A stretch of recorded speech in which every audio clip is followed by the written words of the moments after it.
All right, there we go.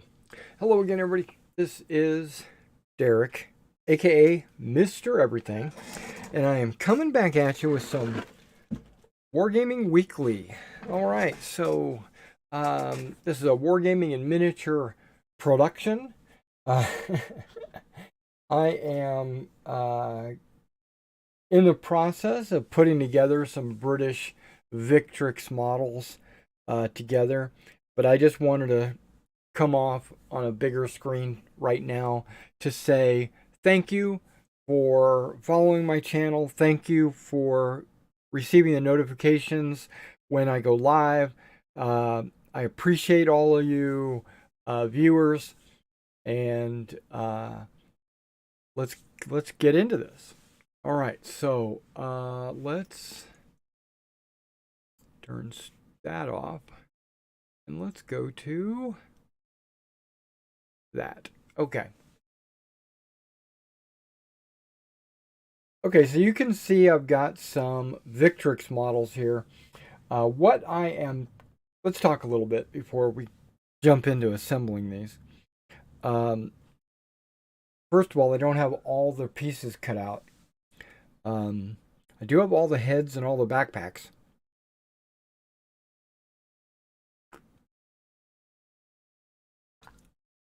So I'm about a year ago, 2 years ago, 3 years ago, but I stopped about a year ago. I was doing 28 millimeter Napoleonics. I was just cranking them out for my own personal Quatre Bras scenario, and then later I was planning on building it up to Waterloo, etc. You all know that. If you follow my channel, you guys already know that. So I was also flush with cash at the time, and I went ahead and bought, I don't know, maybe 3/4, maybe half of everything I was going to need, right? British, Prussian, not Prussians, British, uh, Brunswick, Dutch Belgians, Hanover, cav, infantry, artillery. Basically, I bought a ton of stuff.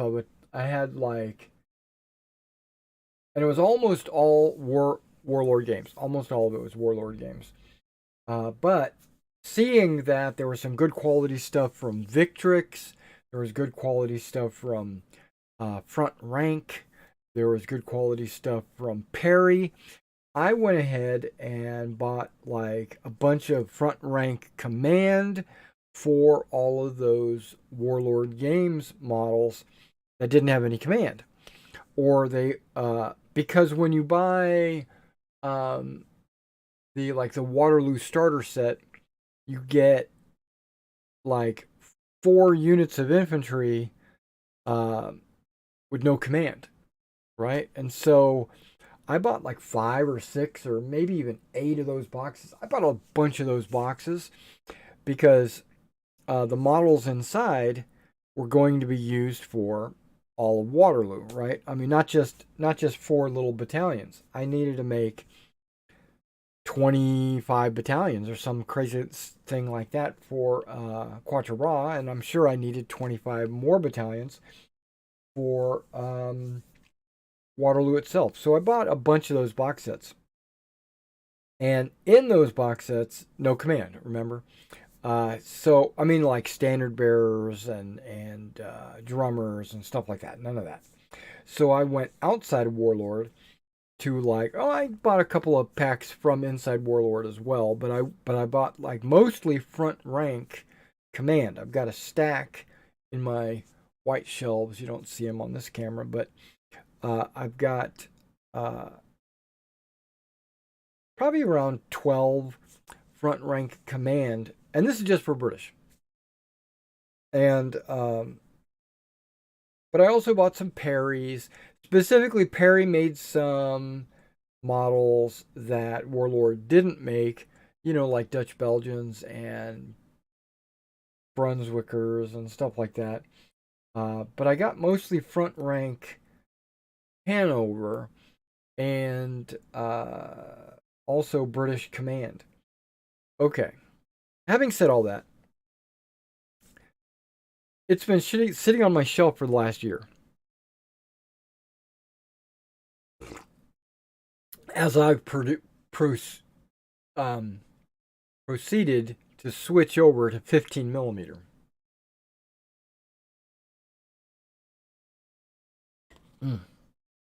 Sorry for the slurping, but okay. So 15 millimeter. Let's move this over there. Now that looks really good. Okay, so 15 millimeter. I've been working on that quite a bit. And my game rules, I've been working on that quite a bit, trying to figure out exactly the base sizes, the number of figures, how the casualties work, etc., right? Throughout the entire year. I did a big portion of World War II figures, mostly German and American paratroopers, for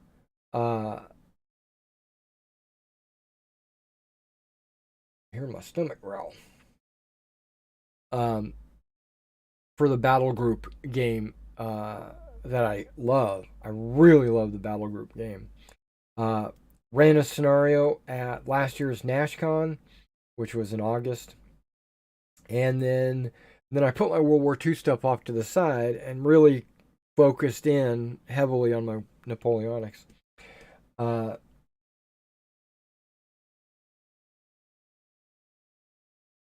Okay, so having done all that, I what I'm trying to get to is I have remaining in those boxes that I mentioned a bunch of Warlord French and British models. I mean, a bunch. Probably like 50 sprues of each, you know? And on the sprue, at least the British sprues, they come with 5, right? And so,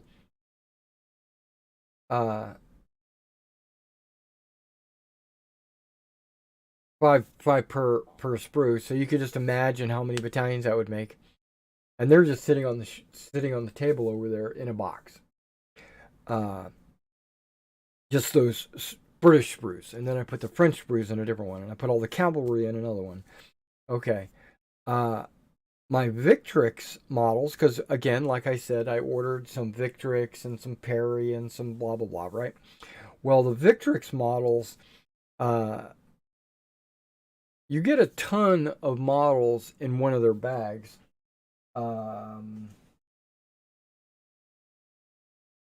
looking. 52, right? You get like 52 models, and that's just the flank companies. And I bought the line and the flank and the Highlanders and the French and the Old Guard and basically all that, right?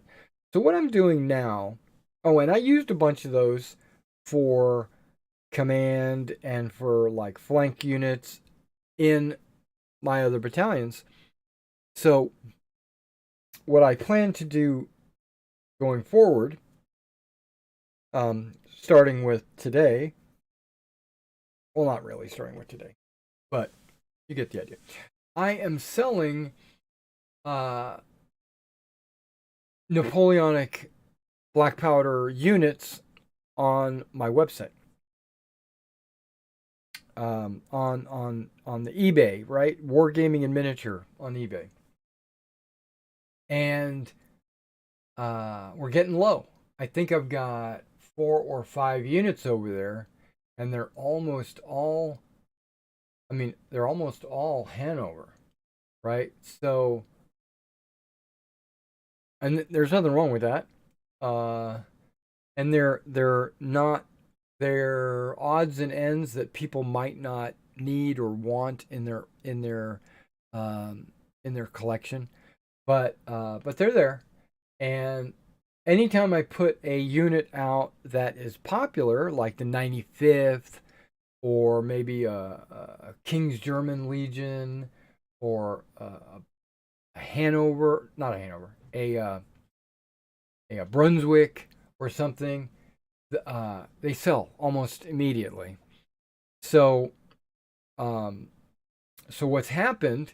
See, so what's happened was I've sold all my Napoleonics except for like 5 Hanover.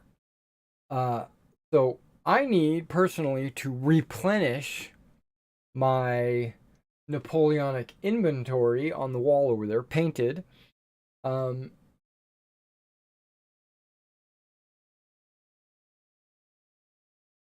yeah, over the last 1 month, over the last 1 month, I've been cleaning house. I've been this is part of my cleaning house um, chapter. I I pulled out a bunch of D&D models. I mean, all my D&D models that I have remaining, I pulled them out and I looked at their state of paint, and if they were painted up to a good quality, I just immediately posted them on eBay. If they were painted on a child's painting quality, like 20 years ago when I first, or this one model I had since 75, right? And I looked at it and I'm like, okay, this needs to be repainted. And I repainted it. It looks beautiful. Posted it on there. I have uh, I have some Oathmark models in a box behind me. I've got some uh, mm, I have the Warlord fantasy models, like their skeletons and their orcs, and I've got some Wargames Atlantic uh, fantasy models. And so what I did was I went on a fantasy spree last month. I basically took all my D&D models, metal, plastic, didn't matter. I went through, because I don't know if you remember this, way back in the 80s, Grenadier experimented with a box of monsters that was all plastic. And they had some adventurers that were all plastic. And I bought those way back in the day. And a lot of them are still bare plastic. I never even painted them or anything. I've just had them since the 80s. And I've decided to put some love into them. But not for my personal collection. So I'm putting them up on the wall. Uh, and one of the reasons why I've pretty much given up on D&D miniatures personally is uh, I really enjoy playing online. It's weird, but I run a D&D game online and I play a D&D game online, and uh, you have unlimited maps, right? You have unlimited tokens for your characters and for your monsters. Um, but that's not. But I could care less about that. The main reason why is I can play with people that I would not normally ever play with. So, like in my D&D group, in my personal D&D group, I've got a guy from uh, East Coast. I've got a guy from the West Coast. I've got a guy from Canada. I've got a guy from the Great Lakes area, and then I've also got a guy from Tennessee.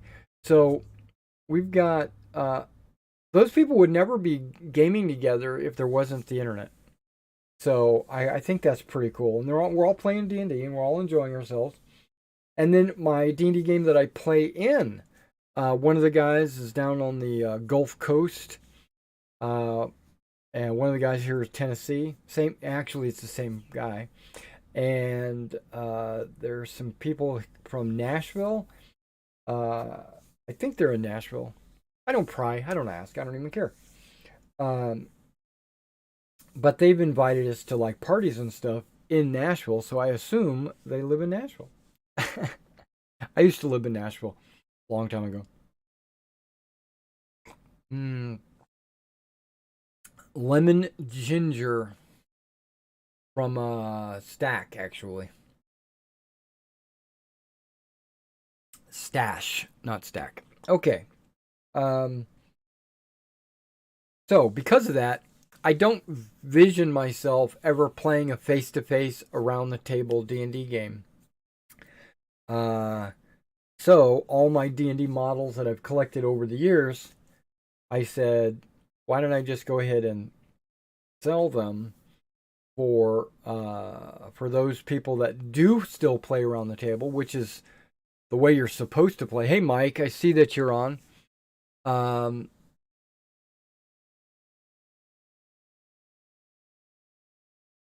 oh, nice, nice. The cold stream. That's right. Um, I guess that would have been my 15 millimeter guys, right? Yeah. Well, these guys are going to be just a couple of British battalions. There's 2 battalions worth of guys here. But mainly I'm going to be assembling them. Now, this microphone, I could probably put it in a way that it's not super obtrusive, but I want it closer. Okay, that's not too bad. The reason why that is because I've put a noise gate on my microphone to prevent soft sounds from triggering the microphone, so it sounds like it's always on, or uh, um, it actually helped prevent the buzzing sound. I had an audience member on one of my streams say that he heard a fan and in the background, and I'm like, what are you talking about? Because I can't even, just sitting here, I can't even hear any fans. But I went into my video and I could hear it because this microphone is so good that it picked up the sound of the fan. So I've added a noise gate, which means that if I whisper or not really project my voice, then you probably won't hear it. Okay, these are my normal glasses. I'm gonna have to change them out for um, my magnifying glasses. Okay, the point I was making earlier was I do have a lot of Victrix models. Well, not now. I think I've only got like 4.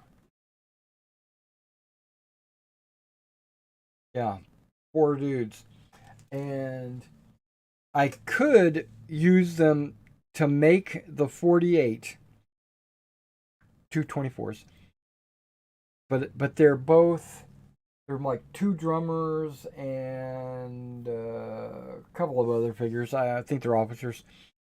I opted to leave those over there because I could always use them as command in some other collection. So that left me 4 figures short. So I went ahead and grabbed 4 Warlord Games models, and I'll just mix them in with the battalions. Okay, I don't know where to really get started here. Um, I I have all the figures you see standing up. I have already taken my knife to and cleaned them up, like their, what do you call it, flash and mold lines and stuff like that. I've already taken care of that. Um, okay, we can put these 4 guys together super quick. All I got to do is clean their backpacks and their heads, and we should be good.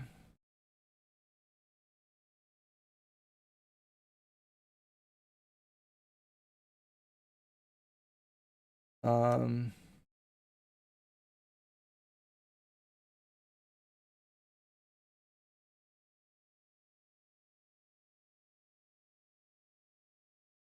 I know this is kind of off topic or whatever, but I'm playing in a D&D game on Saturday nights, right?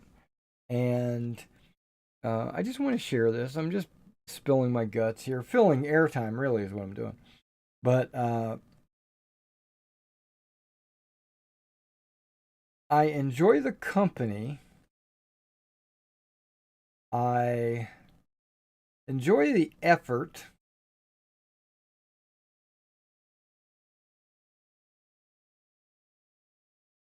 I enjoy the opportunity given to me to be a player instead of always a dungeon master. So there's a lot of things I enjoy about the game.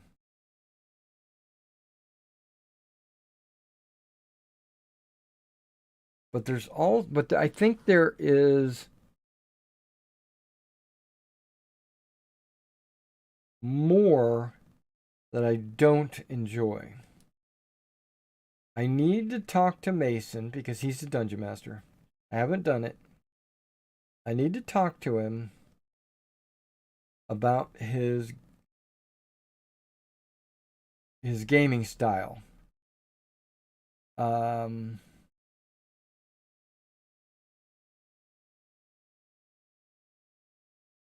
As a game master, let me rephrase it. As a referee, I think Mason does a really good job. He knows the rules. He's willing to put his foot down when something is disputed by a player. He has all that in him, and he does a good job. But the issue is Mason, not the other players. And the issue that I have is that his game is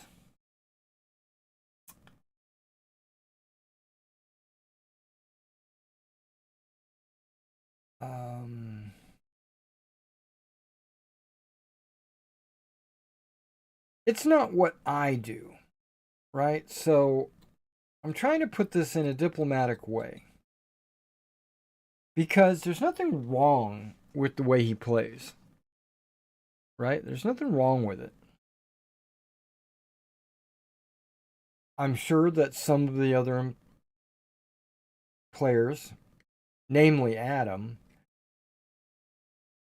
really love the way he plays. And so I kind of feel like I'm an outsider when it comes to all of this. Because the only other person in the party that I know is Adam. I don't know some of these other people. And they are like never met them personally. And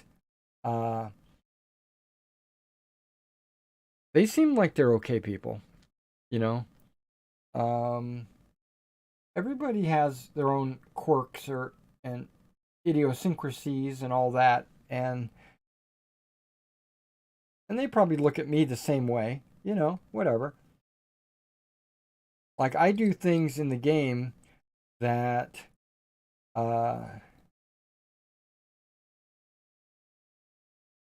I'm sure make some people pissed off. And I will have to say that none of the things I do to make them pissed off is unintentional. Everything I do in that game has a reason.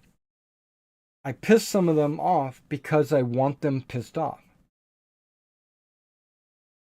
And I feel like the players, I wouldn't do it if I didn't feel this. I feel like the players can separate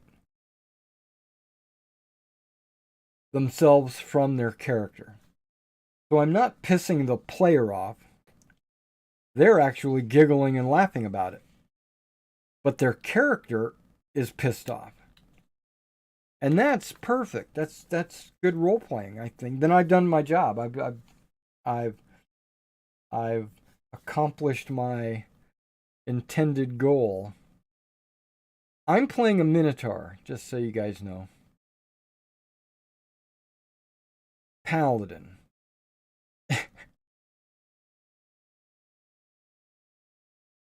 Of Helm. I don't know if you guys are familiar with D&D pantheons or whatever.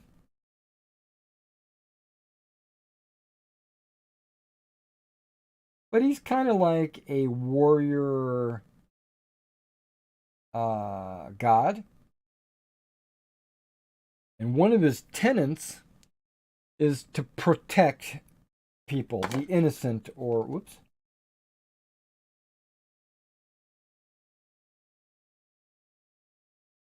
Yeah, protect the innocent and never shy away from a challenge and blah blah blah. There's a whole bunch of other tenets. And being a holy roller for Helm, a not just a cleric. A cleric, I feel, would also be a strong warrior because that's Helm's deal.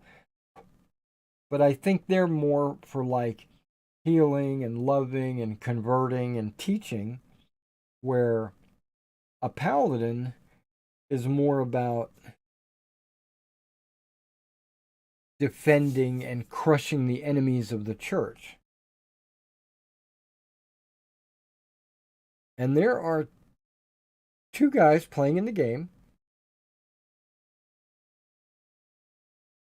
that both worship a god that I've never heard of. So that's strange. Why are both of these guys worshiping a god? You know, did they get together and decide to worship this god? They're both paladins, by the way. And they're worshiping. So there's three of us. That's right, there's three paladins. But they're worshiping a god that is all about chaos and destruction. And I'm like, why or how did these two players happenstance upon the same god that is very obscure? Now, if they both picked Helm, or if they both picked Lathander, or if they both picked, you know, I don't know, any of the gods, you know, any of the mainstream gods, then I would say, okay, it's just the odds, you know, it just happens. But this guy it's Hoar. I don't know if you're familiar with Hoar. I'm not. I wasn't anyway. I am now. Uh, they both picked Hoar. I'm like, what the hell?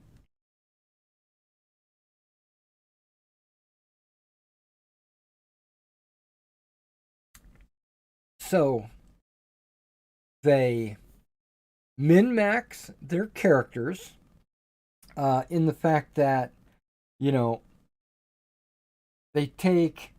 Now there's nothing wrong with that. If you played in campaigns where the dungeon master is against the players, then you have this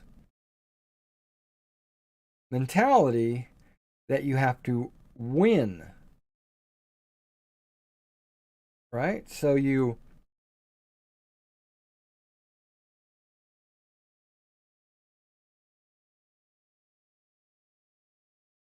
play to win the game. No, but the D&D is not supposed to be that. It is not supposed to be the players versus the dungeon master. You are the dungeon master. Yes, he does. He moves the monsters around and he rolls the dice for the monsters and he comes up with challenges and for the players. But that's not his goal. He's not trying to kill the players. That's not And if he is, then he's not a good dungeon master. And that's what I'm afraid of. I'm afraid that these two paladins came from previous game masters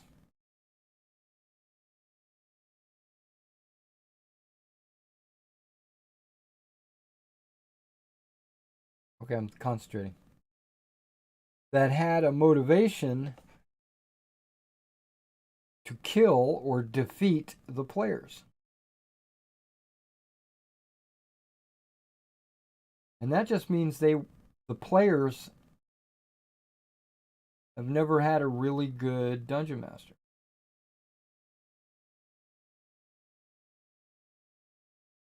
You know what I mean?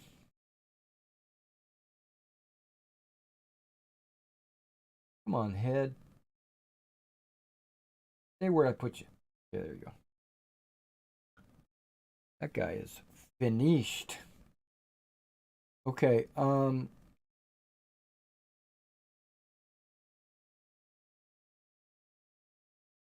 I'm coming into the game role playing, right? I don't care if my character is super strong, or it'd be nice to be super strong. And yes, I'm not going to turn down a magic weapon or magic armor. Of course, I'm going to, because I think my character would appreciate that. Not Derek. I have to get into my character's mind.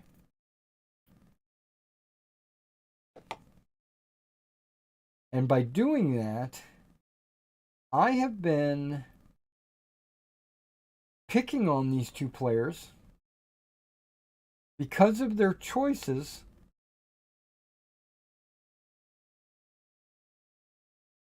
for their characters. So I'm picking on the paladin. I'm not picking on the player. And I'll say things to the paladin like, you know, only a loser would do this tactic, XYZ or whatever. And that is exactly what that player is doing with his character. And I can see where that would get that player mad at me. But I've been fortunate that these players can see through it and realize that it's my character making a comment on their combat style and not trying to import that player is a bad person, you know, because they're not. They're not bad people. I think I'm going to do all heads next, just because I have so many to do.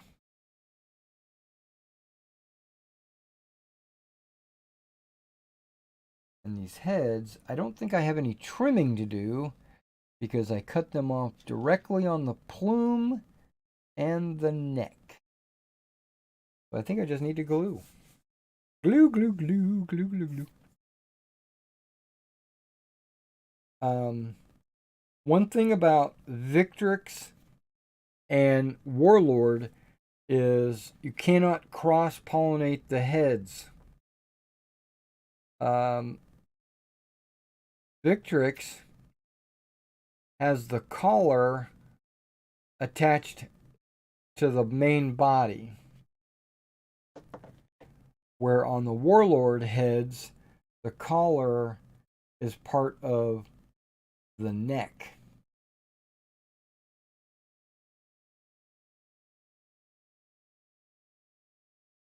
But I can say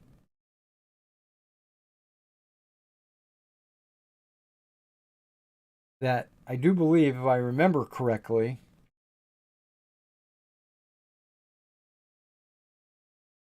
Perry also does the collar on the body. And so if you've got any Perry heads, you can use them on Victrix. And vice versa. Because I think on my French, I took some bear skins, I think, from my Perry, and I think I attached them to some of my Victrix. I don't remember, but I do know that they'll cross. Whoa, that guy's head, he's got a weak neck over here. He's.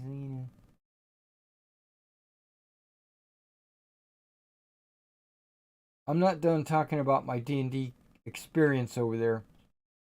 I just taking a break so I can concentrate on this right here.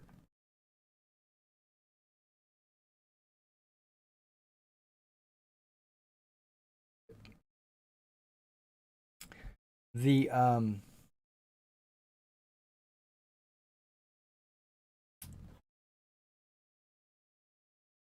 So I don't know if you've ever played D&D, or I know you're hearing me rant about this D&D game. Uh okay, so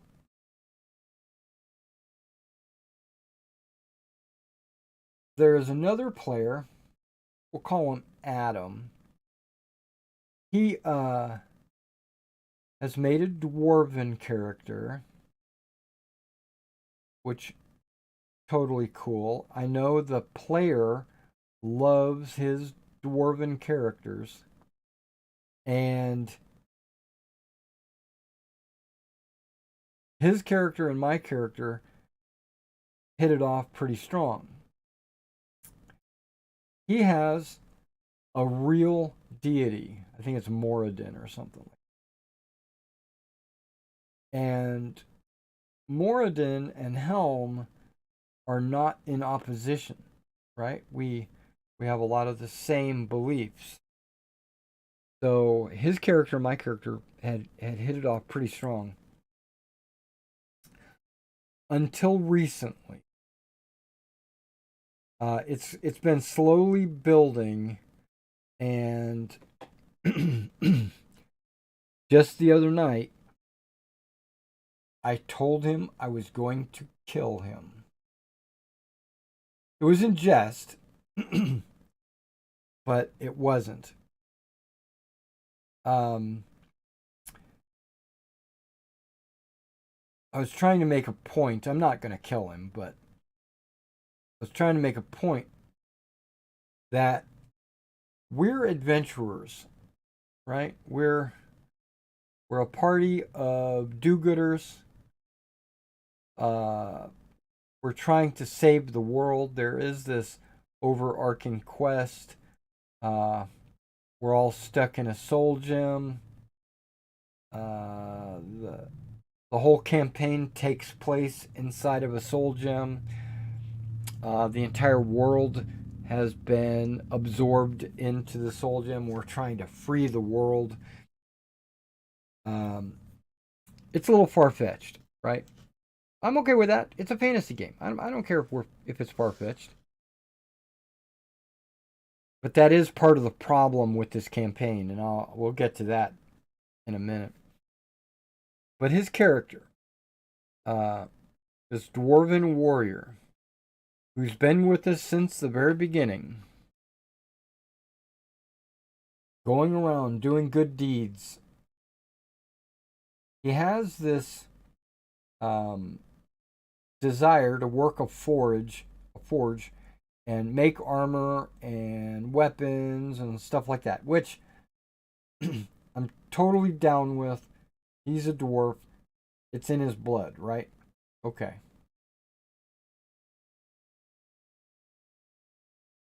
But here's where the problem comes in. Are you a blacksmith, or are you a warrior adventurer? And the answer is blacksmith. He cares more about establishing a shop that he can sell his armor and weapons that he makes,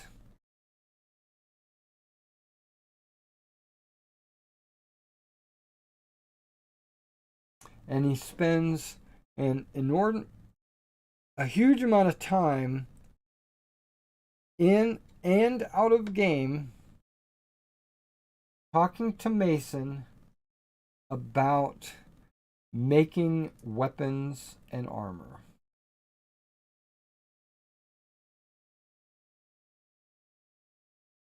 It's almost like it's a mobile game for him, and making weapons and armor is how you level up.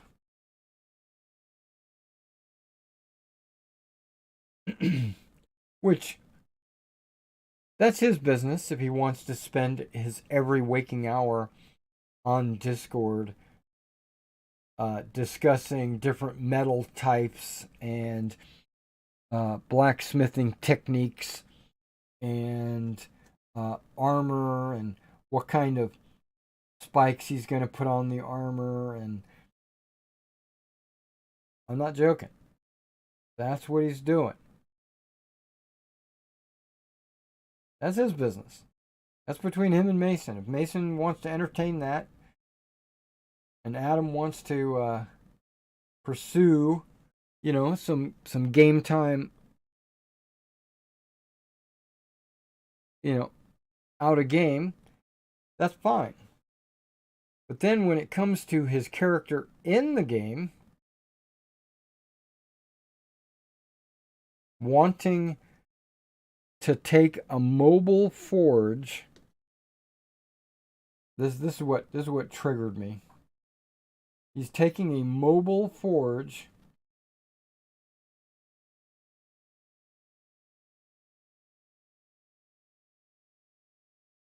everywhere. There's like 6 of us, something like that, 6. And this guy says, I have a teleportation circle that's going to teleport us to the city where the task needs to be performed. This happened. And Adam says, I'm not going unless I can take my mobile forge. Well, that tells me he cares about that mobile forge than he does about the task or the adventure.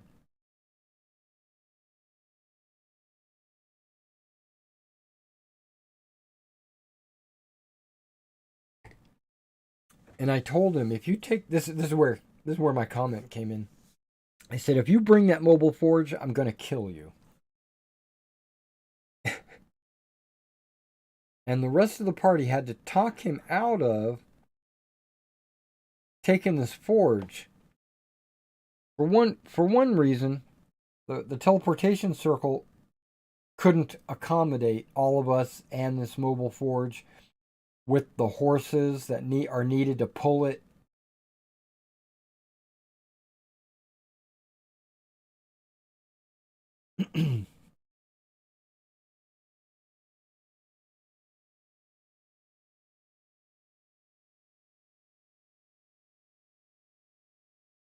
So,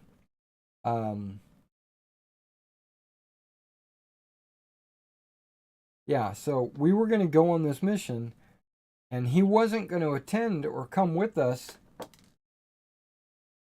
He was going to stay at his forge the entire time while we were adventuring. There's something not right there.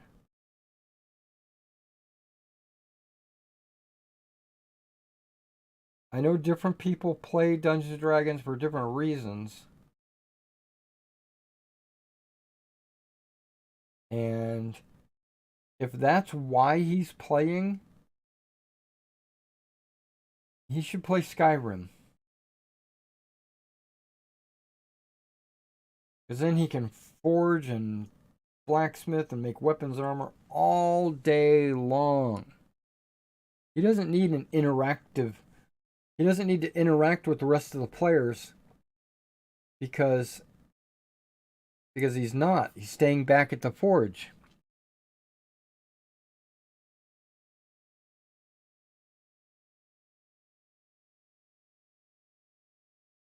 So what I want to do, and I haven't done this, our game's tomorrow.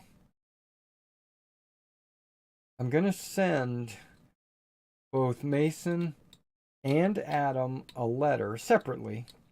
They'll each be tailored to the conversation I need to have with them before the game.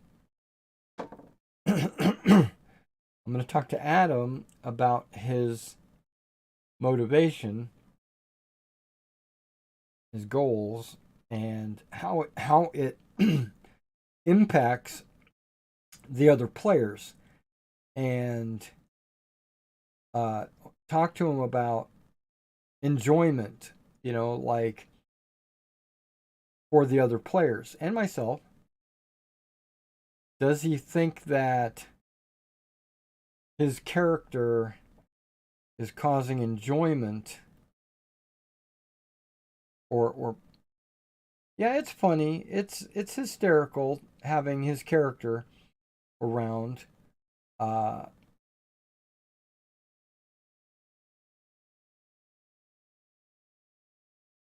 because Adam's a good dude, and when he's in a fight, he's 100% in the fight, so that's good. But it feels like we're having to force him to play the game, and I wonder if that's fun for him. It could very well be annoying. Man, I got to go to another dungeon. I got to go from room to room. And part of that is, and this is the second half of this, I was going to send Mason a letter.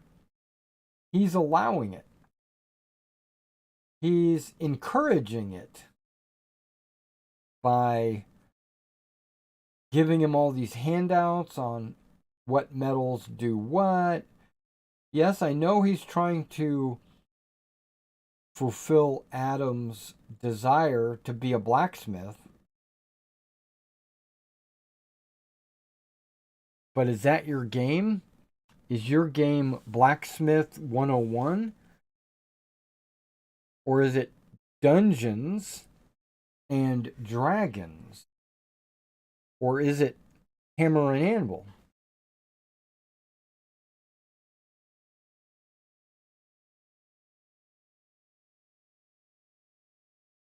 And I think that lends to the fact that this is Mason's first game that he's running. As far as I know, I think that he's acting like it's his first game. And he doesn't know where to draw the line. He has no problem drawing the line. He just doesn't know where to draw the line. And I'm gonna be honest with you all and him when I write him a letter. It's cutting into my enjoyment of the game. I've actually considered dropping out of the game because of it. And that's not the only reason why. If that was the only reason why, then I'm just being petty and we'll move on. But there are other things that are happening that are on a similar vein. One of them is the min-maxing of the paladins, the other paladins, right? The the abandonment or the disregard to the other players for your stubbornness, the for the dwarf. We have an elf in the party that is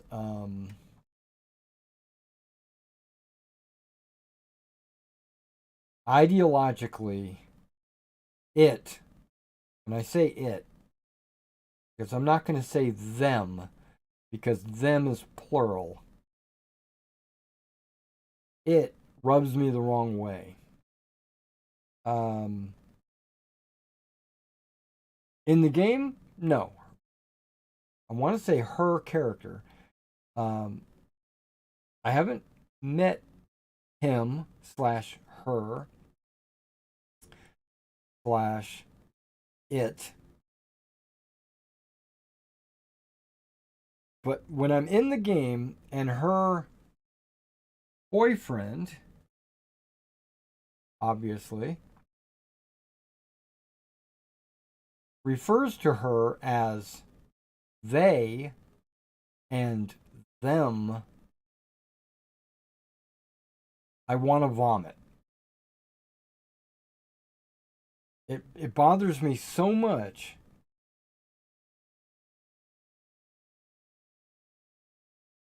that I want to say something, but I also want to respect their personal relationship or whatever. That's I don't call I've learned to refer to that player as their character name, their character's gender. And I constantly say her all the time. She's playing a male character. I constantly refer to her as her, and I know that she's playing a male character, so I have to correct myself and say him. But when I hear them making pizza and her boyfriend is on the radio on the Discord and says they are making pizza, I want to say, "Oh, you've got guests? You've got other people there? So there's a group that you're referring to?" But I don't, because I don't want to be insensitive to her, mental disability.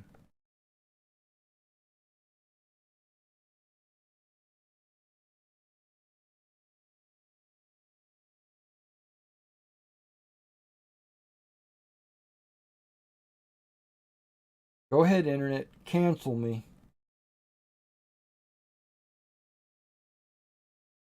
You can cancel me all you want. I have to be I have to be I have to be active to be canceled, right? So you can't cancel something that doesn't exist. Okay, I say I got another comment. What do we got here? Is that also from Mike? It is. Tell Adam that you haven't gotten to talk to him since he moved. Okay, yeah, I'll tell him you said hi. Yeah, he misses you as well. I know he does.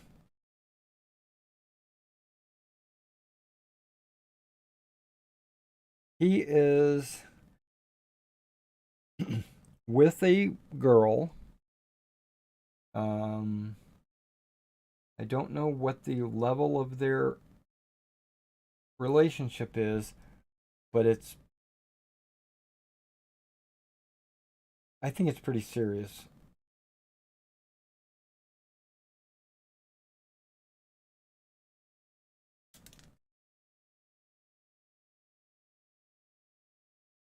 Yeah. These heads don't want to stick. I mean, they want to stick just fine. It's just I don't want to hold it as long as I need to have them stick. It's a me problem, not a it problem.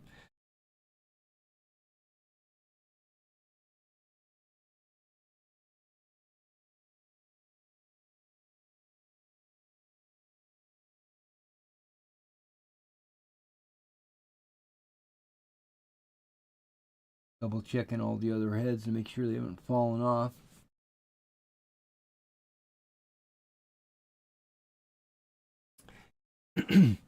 So yeah, that D&D game, it it um, it rubs me the wrong way a number of ways. I can get over some crazy person wanting to be called. Well, she has never came out and directly said to me, "Will you refer to me as they, them?" She has not said that. Because I won't. I won't refer to her as they, them. And so I will not. So if she asks me to do that, and if that is a deal breaker, then, for the campaign or whatever, then I'm gone. I'm not going to, if she wants me to call her it, or like you said, Mike, helicopter, I'm not going to do it. She's not a helicopter.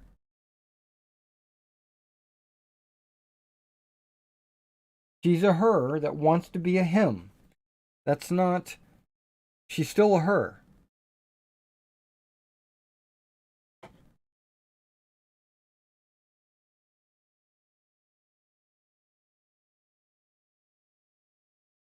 And I look at it this way.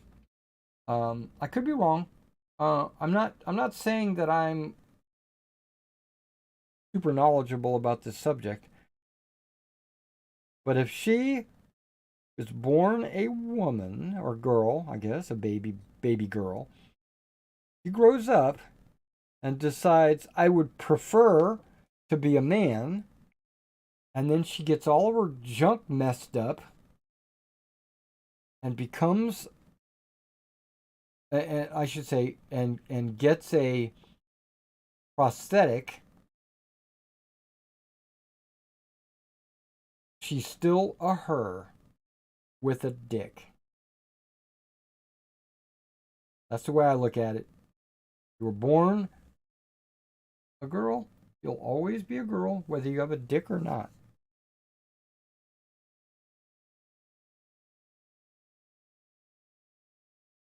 Now, you might call yourself a dude, you might act like a dude and look like a dude, but you're not a dude.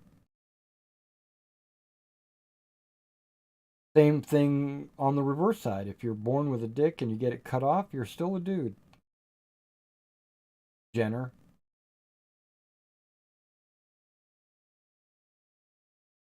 Call me a bigot. I don't care.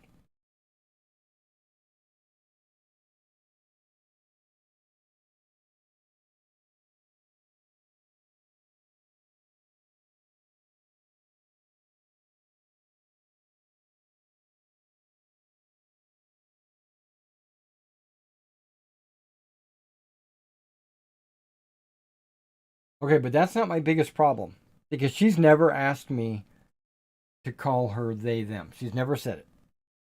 Her boyfriend calls her that, and every time he says it, I go, ugh, inside. But my problem with Mason's game,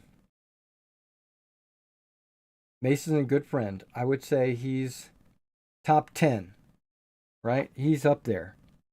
Maybe even top 5. He's a good friend. I like him. We get along. We have fun. We play other games, not just D&D. Came over and played some World War II with me the other night. Or day. I guess it was day. I don't know why I said night. But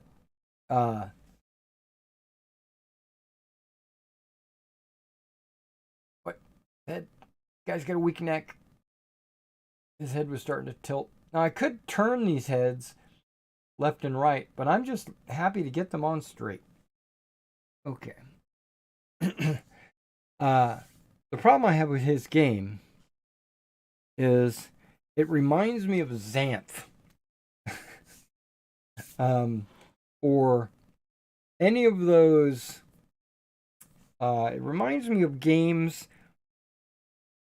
I don't know if you remember the old game Paranoia or Toon. If you remember Toon, or if you're what are some of those other games that comedy was a big part of the game, right? Comical things are always happening, always,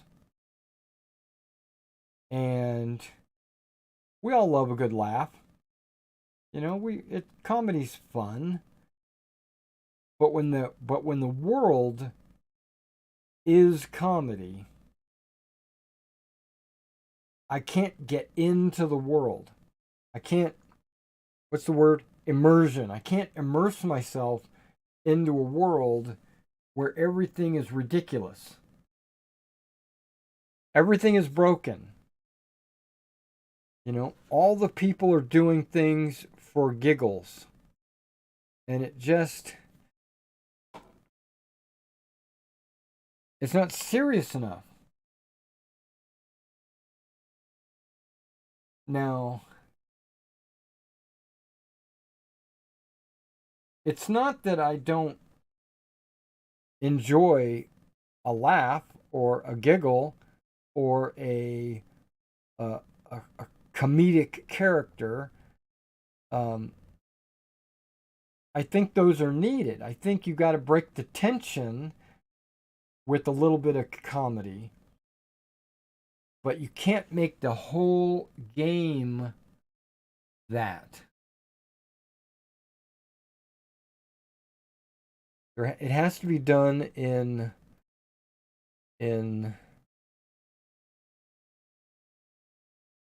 moderation. You need to have a serious, because when we go into a serious dungeon, which we have, you know, this lich is eating all the babies in the village, and we got to go in there and save them. When we get there, all the babies are doing a dance number, and the lich is wearing a clown outfit. You know, it just doesn't resonate with me as a high fantasy world. It's resonating as a comedy. Like, if I was watching this on the big screen, I would label it a comedy. Comedy drama, or what I don't know. Sitcom. There we go. Situational comedy. Because we do some serious things.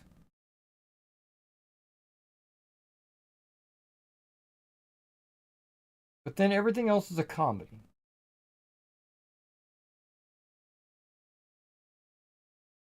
We go to a bar, comedy. We go into a dungeon, comedy. We fight the dragon, comedy.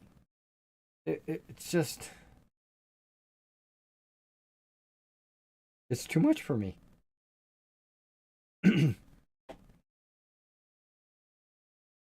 So if you put all these factors together, everything's a comedy.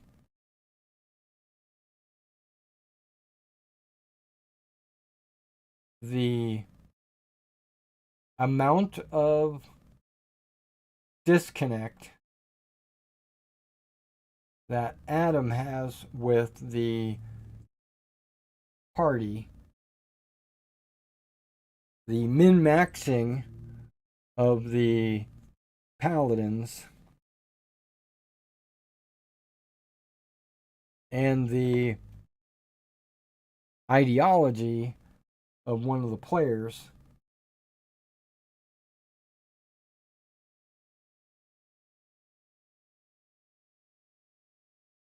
it's just all too much for me.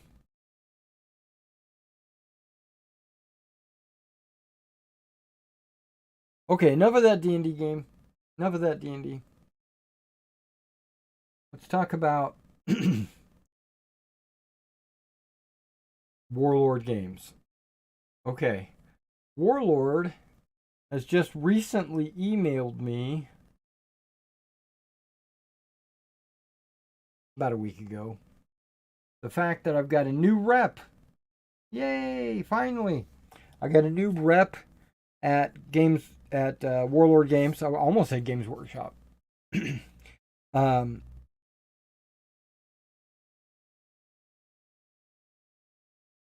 going to tell you right now, I don't want to buy any miniatures. Why?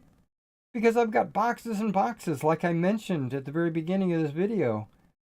I've got boxes and boxes of miniatures that I bought for my personal collection that I've decided to move away from, and now I'm going towards 15 millimeter.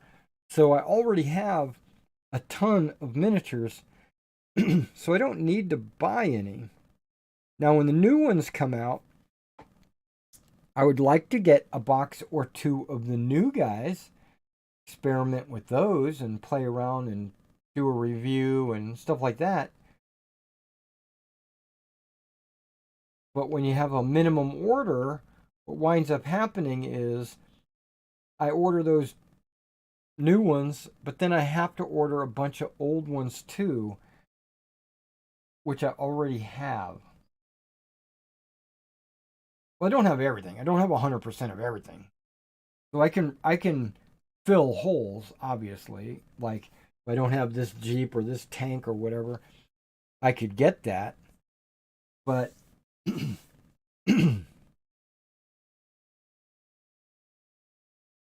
but the problem is at that point, I'm spending a bunch of money on the minimum order that oh really, this has got a little, I thought I cleaned this up last night. A little flash around the collar.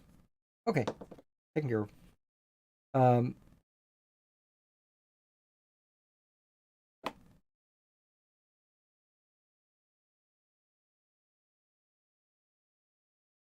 So I'm ordering miniatures from a number of different locations. Okay, so we're looking at Warlord Games. That's a good one. That's a nice big one. Victrix. Wargames Atlantic. Old Glory.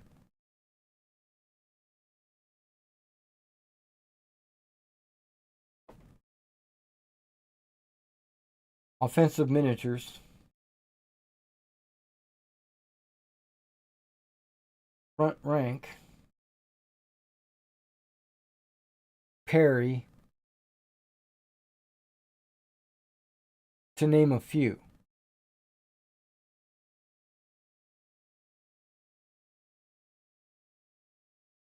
And to make it cost effective,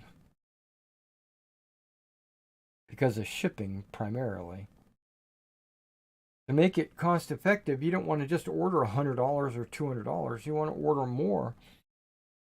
But if you take all those manufacturers, multiply that by $200, you wind up spending over $1,000 easily each month.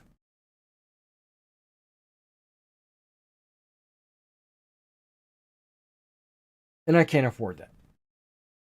That's just being honest. I can't afford $1,000 every month.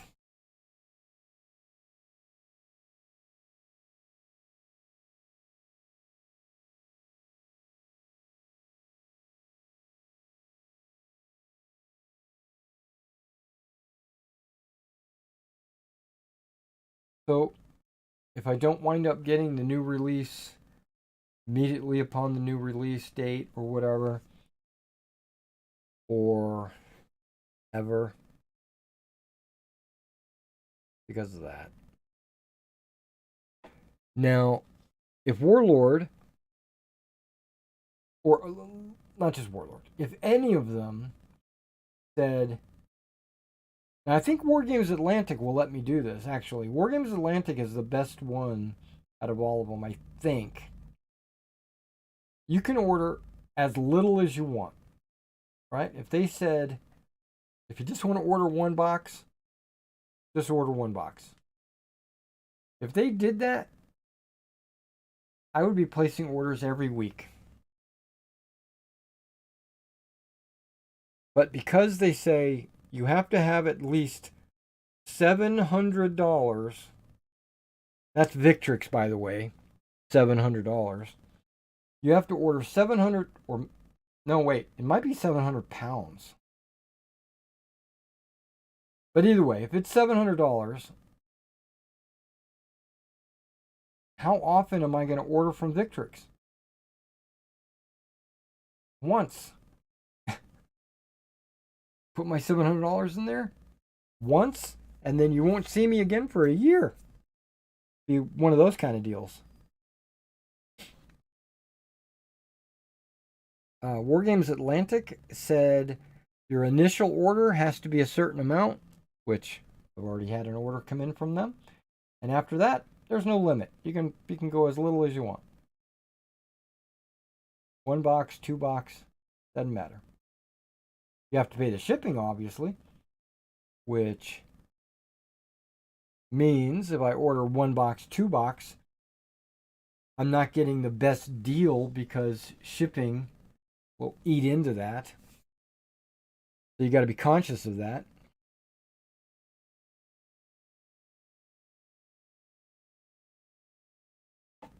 But I don't think I'm going to order any more miniatures for a while. Because I have a bunch of medievals, some peri-metal medievals, War of the Roses and 100 Years War stuff. I have Napoleonic miniatures, mostly Warlord games mostly. But I also have a bunch of front rank command. World War II, I've got boxes and boxes of World War II miniatures.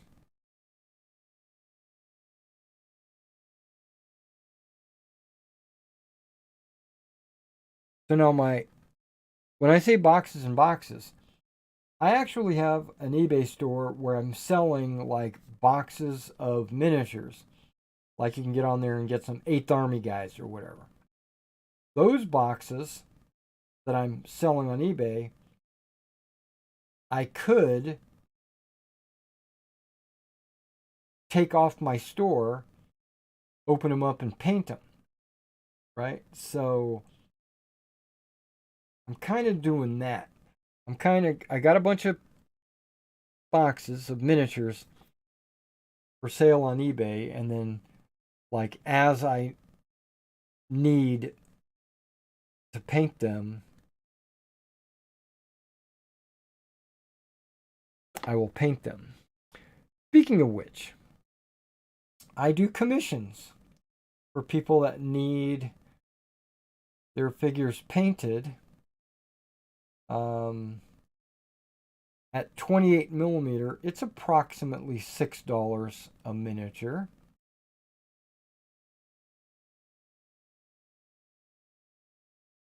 So if you were interested in getting some of your own miniatures painted by me, then email me and we'll talk it out. But primarily it's about $6 a miniature. Vehicles and assembly and stuff like that. There's other little charges and basing and stuff like that, but it's inconsequential when it comes to that. So having said that, the guy that commissioned me to do the Italians has finally fully paid me. The Italians are shipped and he's already received them and enjoying them, and now he's talking about sending me some Hungarians next month, which I'm totally okay with doing that. And then there is I got a regular customer who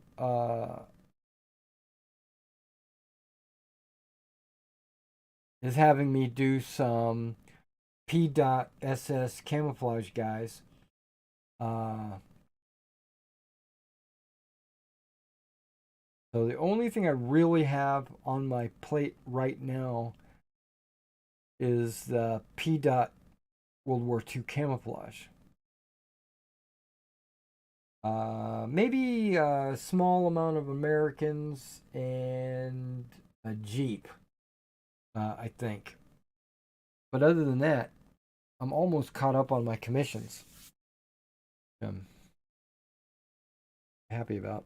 And I wouldn't have started this if I had gotten that letter yesterday for the World War II SS. If I got that letter yesterday, I would be working on those today. But I started working on these and then started last night working on these. And then today I got a letter saying uh, SSP.camouflage. He actually sent me a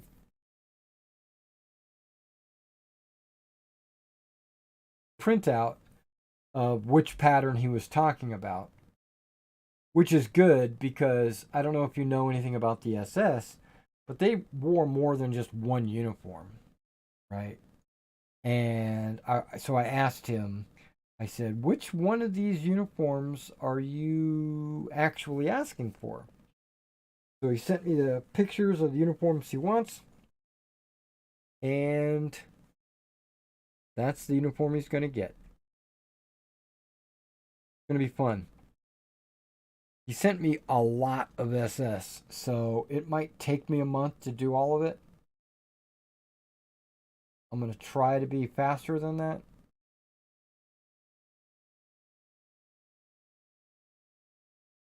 I might not even paint on these. I might assemble them and then push them off to the side while I do those World War II figures. As you might know if you watch the channel, I started some Prussians, right? I did some Prussian Reserve from Wargames Atlantic. Hey, Alex. Hello. How was work? Pretty busy today. Oh, really? Yeah.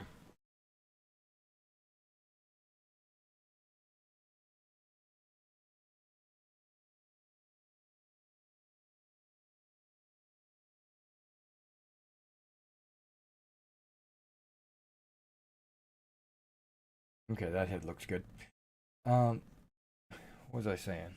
Um, yeah, so I'm doing these Prussian Reserves from Wargames Atlantic.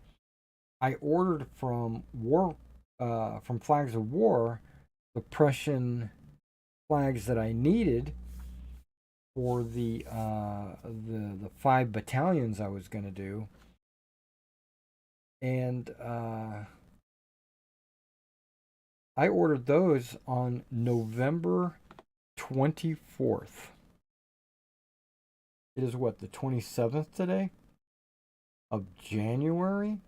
They've not received them. About 2 weeks ago, I sent a letter to them saying, I haven't received them. I'm going to keep my eyes open. They're probably stuck in the mail somewhere.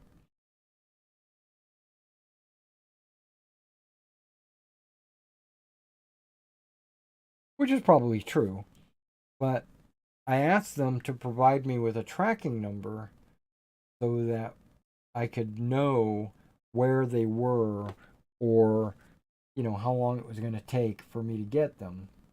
And I said, but I'm going to continue to wait and see if we get them. And now that it's been 2 months, I need to send them a letter saying, cancel my order or give me my money back, because last night I just said screw it and ordered the flags from GMB. GMB, this is my personal beef with GMB. They're higher priced, okay. Their quality of the flag is way better. Okay, you can visibly see that it's got good quality flags. But the beef I have with them is the flags are not always correct. And sometimes they're generic. So they will make a flag and it will be hypothetical. And it's fine, but it's not always accurate. I find GMB is not always accurate. They're beautiful looking flags. Their British flags are on point. They're gonna be. The French flags are on point. But when it comes to the Prussians or the American War of Independence or the Russians, they're not always on point. So, but they still look really good. And so I ordered some flags from GMB. And I'm going to tell Flags of War that I've ordered from GMB. And that I really want my order. But if you're not going to get me my order, refund me my money. Because it's been 2 months and I find that to be. See, they were saying that they were having some kind of post office strike, which that's probably right. And plus, it was over the holidays, so that's probably right. And I might still get those flags, you know. But I don't want to wait anymore, so I order the GMB. I've been not working on, but I just did a what's in the box for some hat 28mm Prussians, and if I need to, I could always open those boxes and make 4 more Prussian battalions. That would be a total of 9 Prussian battalions, which I think would, people might be interested in that. I don't know. I've only sold Quatre Bras allies and French, and I haven't sold any Prussians or Russians or Austrians. So yeah. Let me think. Okay. This is about Wargaming Wargaming Weekly. No, oh yeah. Where is it at?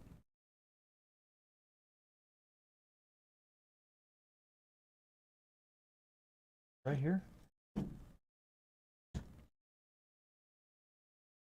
Okay, I started using this matte varnish right here. This Vallejo. I don't know. Is it on autofocus? I don't know. But this Vallejo Mecha varnish, it's an airbrush varnish, but you can brush it on. What does it say? Apply with a brush or airbrush. Okay, and so I've been using this. I used it on the what figures did I just use them on? The orcs, right? I did some orcs. I used them on that, and wow, do they look good. Wait, I also used them on some elves too, some elf archers, and it looks really good.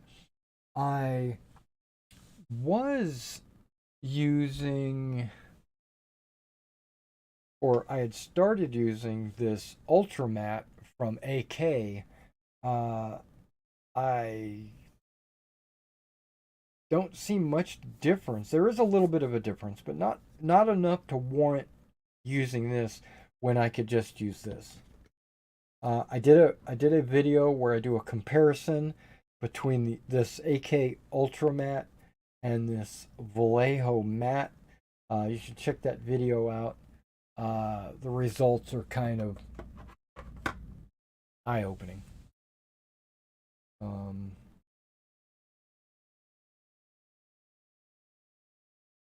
yeah. Any other projects that I really have? Okay, got my medievals, got my fantasy, got my orcs and skeletons and all of those guys, some barbarians, got all that up there. I've got my personal, I've got some SS camouflage, P dot camouflage that I did a long time ago personally. I've got them up there for sale. I got a few tanks and trucks. I've got some Hanover guys for sale.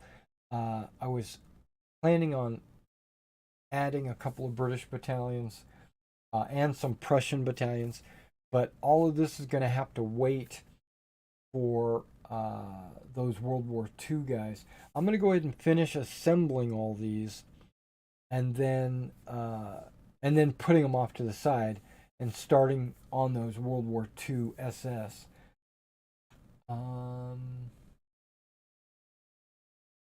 Door wise, okay, I just ordered some. Oh, yeah.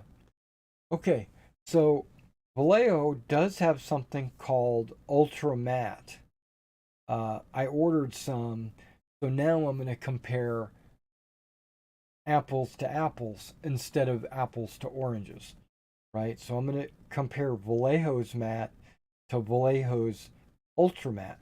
And then I probably could compare the Vallejo Ultra Matte to the AK Ultra Matte just to see how they all work together. Also, I did an open box of a set of miniatures that I have never used before. It's the Deuce Volt Templar Warriors or something like that. Templar, they're not Templar Knights, they're Templar Infantry, I think is how it's labeled.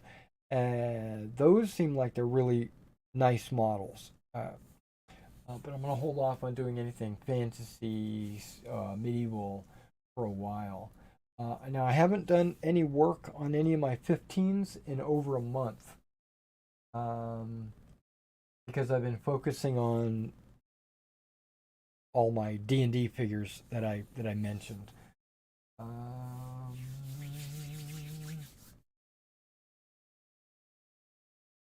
Yeah, I think that's where we're at. And I'm going to let you guys go. It was a good work. Okay, I'm going to read the last comments from, it looks like they're all from Mike. Mike, what you got to say? Let's see what you have to say here. Something was deleted. Okay. The Royal Post had many strike days in November and December, and this month they had a hacking ransomware issue, but it ordered tons of stuff from North Star and never had an issue. Right. I've ordered stuff. I don't know if I've ordered anything in December from England. Not sure if I did. So, but I'm glad to hear that you didn't have any problem. And then Nick from North Star always told us that days they couldn't ship and they would hand the stuff to us over the pond. Working on Templars for Lion Rampant as I watch. Which Templars? The North Star, the Fireforge, what do you call it? Deuce Volt Templars? Is that the ones you're working on? Because those miniatures seem like they're really nice miniatures. I actually picked up these miniatures from a local distributor, not a. That's how I got them. I didn't get them from overseas or anything. Yeah, but the hat and the Templars, the hat miniatures. Now they're hat, so they're. This is the Prussian infantry. They're hat. So I don't give them strong quality. Like on a scale of 1 to 10, I would probably give them a 6. Where Victrix, Perry, I would probably give a 8, and Warlord, I would probably give a 7. You know. Yeah, and they look good. They look like good miniatures. I like the capes because it looks like they gave them with some capes, and then it looks like all the arms and stuff are all interchangeable. But that's the end of the show today, guys. I have a few other things I want to do, recording wise and editing, and gaming. Now, um,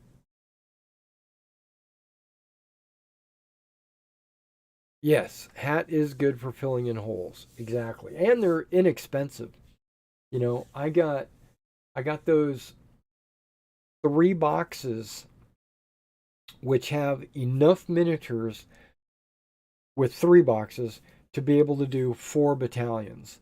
So, uh, those 3 boxes cost about $30. Maybe 35, something like that. But it's like if I went to Warlord Games and bought 1 box for 1 battalion, it would also be $30 approximately. So I'm getting 4 times as many miniatures with hat than I would with Warlord. So, and even less if you look at Front Rank or Perry or Victrix. So actually Perry is pretty good. Perry, you need 4 boxes of Perry. And I'm talking about the metals, which is only about $30, maybe less, $28, something like that. So Perry Metals is about the same price as Warlord. Perry Metal, Warlord Plastic, as 4 battalions of hat. So, yeah.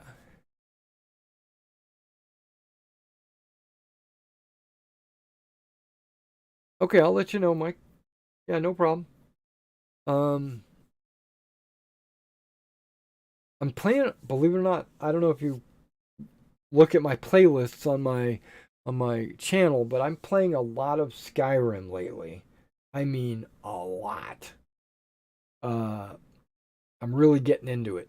I played Skyrim like 10 years ago, but I only played up to about level 20 or so and never really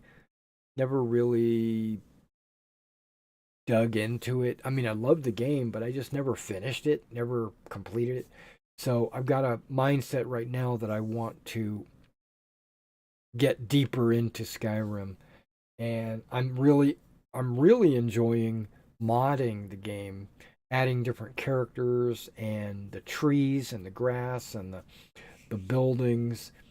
I just changed the dog from a Irish wolfhound to a husky, and there's a whole and the armor mods which you can make them look different and stuff. So yeah, I'm really digging that. I'm learning a lot about modding as well as enjoying the game too.